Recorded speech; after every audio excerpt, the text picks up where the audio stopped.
to me. She looked, the word was cool. An odd thing to think. I was 42 years old, and cool was a concept I had ceded to my teenage stepdaughter. Still, it was the word I thought, and if I felt anything, it was a stir, a rise. Here was something interesting. Oliver was eating solid foods now, and I was emerging from a sedative cloud of nursing hormones, a little restless, ready for a break in my routine. I looked at the loaded gun on my doorstep, and stupid me, I hoped she had the right house. She said, "Is this where the book club meets?" "Yep, you found us, Amy Way." I stuck my hand out to shake hers. Her grip was firm, and she pumped twice in a way that felt weirdly businesslike. She said, "I'm Angelica, but everybody calls me Rue." "Rue? As in Kanga?" I asked.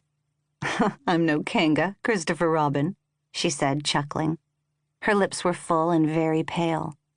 No blush, no lipstick, but the glossy orbs of her eyes were striped with liquid liner.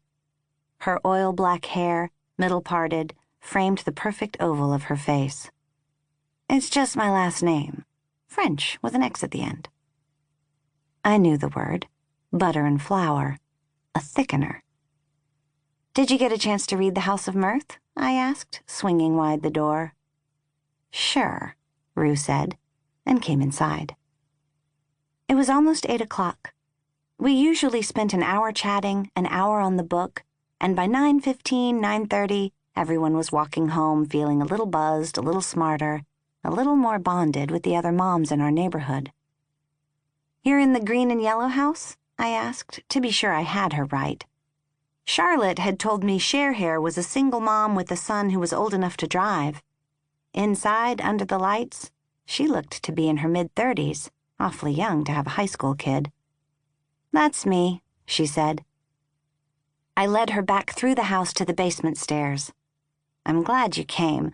That place is such a short-term rental, we don't usually get the residents at book club. I'm here on business, and I'm not sure how long it's going to take. I could be here quite a while. Might as well meet some people," she said. We were on the stairs now. "Oh, what do you do?" She was looking down the stairs and didn't answer. "What's up with, what's her name, my neighbor?" Charlotte was hand-wringing at the foot, giving me emergency eyebrows. "Charlotte," I reminded her, "I don't know. Let me find someone to introduce you around." "No need," Rue said. She sailed past me directly into the crowd, off to introduce herself. As soon as she was out of earshot, Char said, "Cher here came? Now there's 21 people here, not counting us, and no one seems to realize we do not have enough chairs. I should not move chairs." She kept tucking her hair back. She looked like a nervous brown mousie cleaning its ears. "Her name is Rue, and of course you can't move chairs, Prego. Relax, I'll get them," I told her. She still looked worried because she was Charlotte. Plus, this was her book club. She'd started it when Ruby began crawling, and she realized she hadn't read a book since giving birth. "It's like the baby ate my brain," she'd said. "Forget reading. I can't remember the last time I washed my hair." It looked like it had been a good while, but I kept that to myself.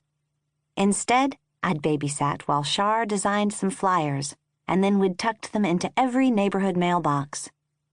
She'd called it the Brain-Dead Mommy's Book Club, which I thought was bad, but at least I'd talked her out of zombie mombies. It turned out her AA in marketing was wiser than I was. The flyer, the name, attracted the crowd she wanted. Almost everyone here was around her age, all with babies and preschoolers and littlies still in elementary. I was the oldest mommy in the room, in most cases by a good decade. Before Oliver was born, I'd been on the fringes of this group, knowing them mostly via gossip I got from Charlotte on our daily power walk. Back then, I'd played bunco with the middle-aged mothers who had retired from caring about diapers and breastfeeding. That set rolled dice, drank hard liquor, and talked